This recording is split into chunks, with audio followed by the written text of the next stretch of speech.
Hi students, हम CNS को पढ़ रहे हैं और CNS का फर्स्ट पार्ट फोर ब्रेन हमने पढ़ लिया है और आज इस टॉपिक के अंदर हम चलेंगे और इस टॉपिक के अंदर जो हिस्से ब्रेन के रहते हैं ह्यूमन नर्वस सिस्टम में, उन हिस्सों को हम डिस्क्राइब करेंगे। पहले मैं वो सेम डायग्राम ड्रा करता हूँ ताकि आपको रिमाइंड हो जाए कि हम कहाँ थे। तो ये मैंने ब्रेन ड्रा किया है और इसके अंदर फोर ब्रेन, उसका फर्स्ट पार्ट जो हमने स्टडी कर लिया है, वो जो ये सब पढ़ा हुआ है वो, और उस फोर ब्रेन के अंदर वाली स्ट्रक्चर जिसको हम सेरिब्रम कहते हैं, उसके नीचे एक स्ट्रक्चर होती है छोटी सी। उस स्ट्रक्चर का नाम है थैलेमस। अब ये जो थैलेमस है ये हमारे ब्रेन का छोटा सा हिस्सा है। ये हिस्सा क्या करता है? ये एक रिसेप्टर है। जितने भी स्टिमुलाई पूरी बॉडी और हमारे सेंस ऑर्गन से आते हैं, उन सब हिस्सों को, स्टिमुलाई को ये रिसीव करके एप्रोप्रिएट प्लेस पर ब्रेन में सेंड करता है कि जो स्टिमुलाई आई है उसका कंसर्न ब्रेन के किस पार्ट से है, उस जगह पे उस चीज़ को ये सेंड कर देता है।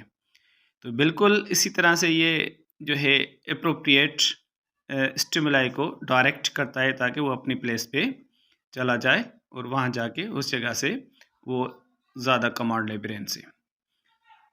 अब हम थोड़ा सा आगे चलेंगे और उस थैलेमस के साथ बिल्कुल एक छोटा सा दूसरा हिस्सा हमारे सेरिब्रम के बिटवीन यानी बीनीथ द सेरिब्रम आता है और उस हिस्से का नाम है हाइपोथैलेमस।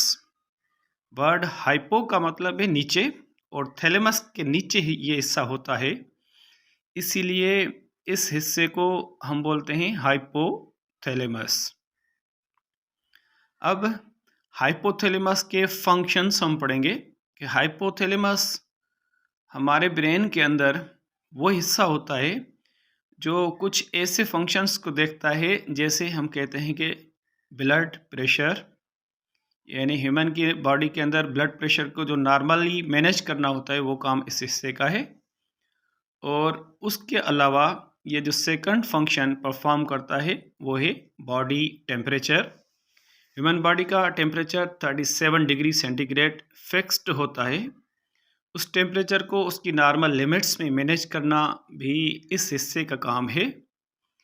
इनके अलावा ये कुछ और भी फंक्शंस परफॉर्म करता है, जैसे थर्स्ट, हंगर और इस तरह के और काम जो बॉडी को नीड्स होती हैं उनको भी ये हिस्सा मैनेज करता है या कंट्रोल करता है। इन दो हिस्सों के अलावा हम थोड़ा सा आगे चलेंगे और हम इस जगह पे और छोटा सा एक हिस्सा है जिस हिस्से को हम बोलते हैं हिप्पोकैम्पस। ये थैलेमस और हाइपोथैलेमस के बिसाइड होता है हिस्सा। इस हिस्से के जो इम्पोर्टेंस है वो ये है कि जब हम चीज़ें सीखते हैं, समझते हैं या देखते हैं तो वह हमारे इमीडिएट ब्रेन में जाती हैं, यानी फोर ब्रेन में जाती हैं। बट आफ्टर फोर ब्रेन वो चीज़ें जो डिस्टिंक्ट हैं, जो हमें रिमाइंड हो गई हैं अपने माइंड में, वो लॉन्ग टर्म के लिए इस हिस्से में जमा हो जाती हैं, स्टोर हो जाती हैं। तो हम बोलते हैं कि हिप्पोकैम्पस का जो काम है वो है लॉन्ग टर्म मेमोरीज को स्टोर करना। अब इस हिस्से के अलावा इस जगह पे हम ब्रेन के अंदर जब जाएंगे स्ट्रक्चर्स में, तो उस जगह पे हमें एक और हिस्सा भी मिलेगा जिसको हम नंबर 4 देते हैं, और वो हिस्सा इनके साथ ही सेरिब्रम के बीनीथ होता है। उस हिस्से का नाम है अमाइग्डाला। अब ये हिस्सा भी इन छोटे छोटे हिस्सों के साथ ही होता है, और इस अमाइग्डाला का जो इम्पोर्टेंट फंक्शन होता है वो ये होता है कि ये बॉडी के इमोशंस को मैनेज करता है। इमोशंस में स्पेशली हम कहते हैं जैसे प्लेयर, पेन, इस तरह से जो जितने भी जज्बात होते हैं ह्यूमन के, वो सारे स्पेशली जेंडर इमोशंस भी, मेल फीमेल के स्पेसिफिक इमोशंस होते हैं, वो भी इस जगह से कंट्रोल हो रहे होते हैं। तो ये पार्ट है जो इमोशंस को कंट्रोल करता है, उस हिस्से का नाम है अमाइगडाला। अब ये जो चारों स्ट्रक्चर्स हैं, ये फोर ब्रेन के साथ एसोसिएट होती हैं, उसके साथ साथ काम कर रही होती हैं। हम थोड़ा सा आगे चलेंगे। ब्रेन का जो सेकंड पार्ट है, जो मिड ब्रेन कहलाता है, अब हम उस हिस्से को पढ़ेंगे जो बीनीथ द सेरेब्रम होता है। और इस मिड ब्रेन की जो स्ट्रक्चर है वो फोर ब्रेन और हाइंड ब्रेन दोनों से छोटी सी होती है, और यह बिल्कुल आँखों के पीछे होता है। मिड ब्रेन हमारी बॉडी के अंदर 3 इम्पॉर्टेंट फंक्शंस परफॉर्म करता है। उसमें नंबर 1 जो है वो है कि हमारा फोर ब्रेन और स्पाइनल कार्ड डायरेक्टली एक दूसरे के साथ कनेक्शन में नहीं है, तो ये उनको कोऑर्डिनेट कराता है। यानी स्पाइनल कार्ड की कम्युनिकेशन फोर ब्रेन से और फोर ब्रेन की कम्युनिकेशन स्पाइनल कार्ड से, इन दोनों को आपस में उसका मैसेजेस जो होते हैं उनको कम्युनिकेट कराता है।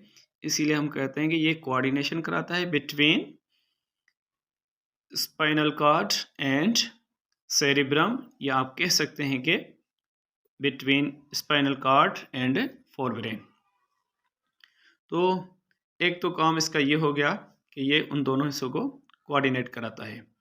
अब उसका सेकंड फंक्शन ये है कि ये विजुअल फंक्शंस भी परफॉर्म कर रहा होता है।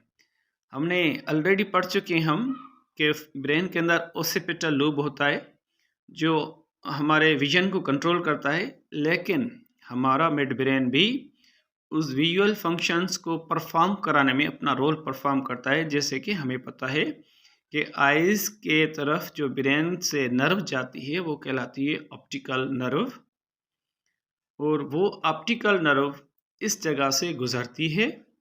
इसी तरह से उसको फैसिलिटेट करना, सपोर्ट करना, ये भी हमारे फोर ब्रेन का फंक्शन है। अब हम इससे थोड़ा सा आगे चलेंगे और हम इसका थर्ड फंक्शन जो है उसको समझने की कोशिश करेंगे। और जो थर्ड फंक्शन है वो है कंट्रोल ऑफ स्मेल, और हम कह सकते हैं कि जो हमारा नोज़ का फंक्शन है स्मेलिंग, उसको भी हमारा मिड ब्रेन कंट्रोल करता है। और जो ब्रेन से नर्व नोज़ की तरफ कंट्रोलिंग के लिए कम्युनिकेट करती है, उस नर्व का नाम है ओल्फैक्टरी नर्व। ये ओल्फैक्टरी नर्व वो होती है जो हमारे सेंस ऑफ स्मेल को मैनेज करने में काम आती है। अब इस जगह पे मिड ब्रेन हमारा ख़त्म हो गया। हम थोड़ा सा आगे चलेंगे और ब्रेन का थर्ड मेजर पार्ट जिसको हम हाइंड ब्रेन कहते हैं उसको में पढ़ते हैं।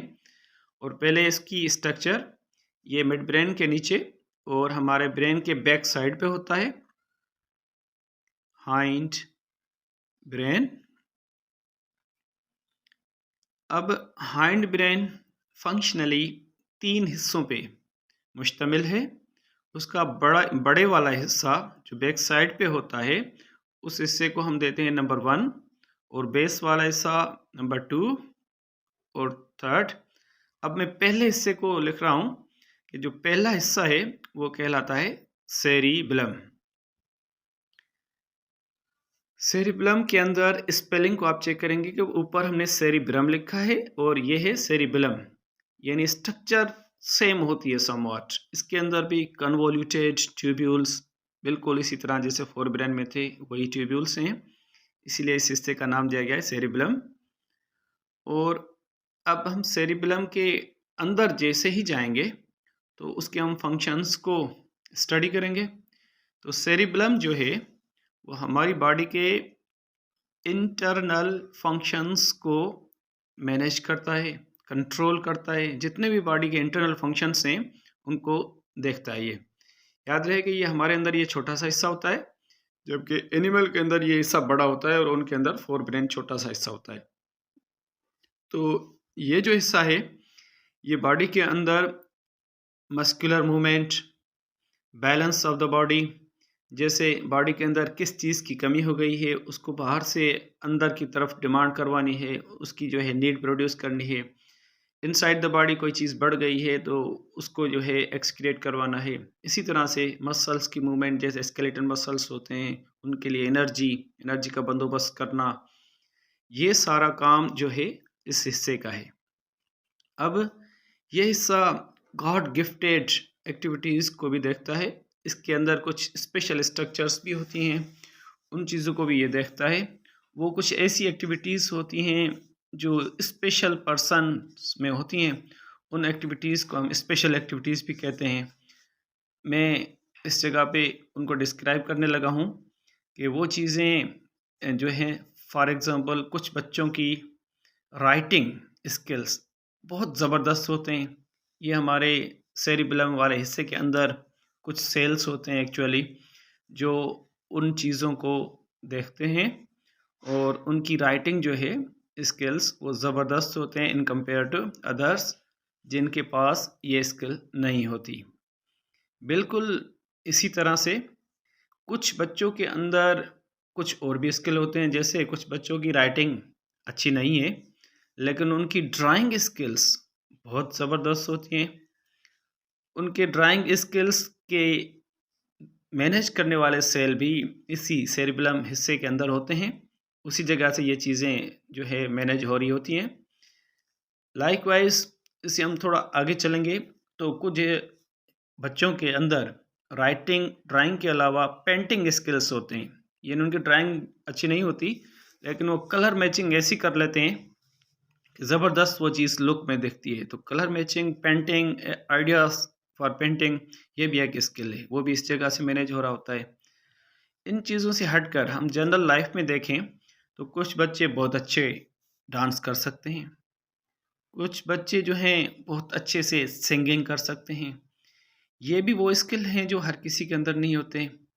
ये भी नेचुरली गॉड गिफ्टेड स्किल्स कहलाते हैं, जो हमारे सेरिब्लम वाले हिस्से की रोल्स हैं, वही हिस्सा इन चीज़ों को देखता है। तो ये जो है स्पेशल कुछ एक्टिविटीज़ थी जो सेरिब्लम के अंदर आती हैं, उस हिस्से का रिस्पॉन्सिबिलिटीज़ कहलाती हैं।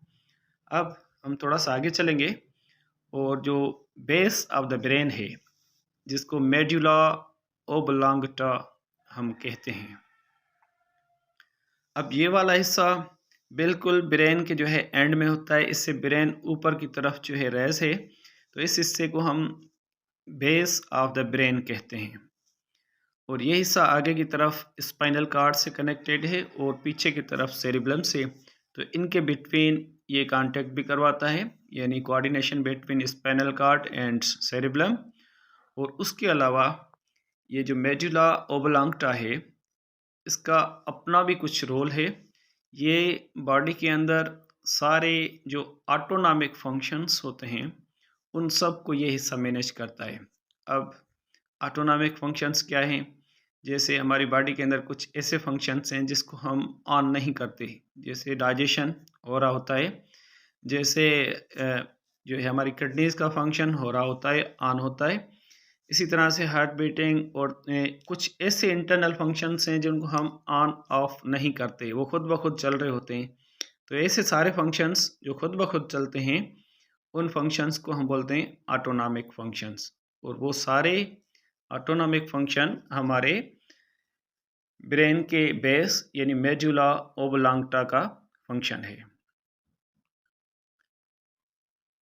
इसी तरह से ये जो इसके कंट्रास्ट में हम जाएंगे तो कुछ ऐसे फंक्शन होते हैं जिनको हम बोलते हैं सोमेटिक, जो हमारे विश में होते हैं, जो हम खुद करते हैं। तो उसका ये अपोजिट वर्ड है ऑटोनॉमिक फंक्शन, यानी सोमेटिक का अपोजिट ऑटोनॉमिक फंक्शन, जो मेडुला ओब्लांगटा परफॉर्म करता है। अब हम थोड़ा सा आगे चलेंगे और हाइंड ब्रेन का थर्ड वन पार्ट पढ़ेंगे जो कहलाता है पोन्स।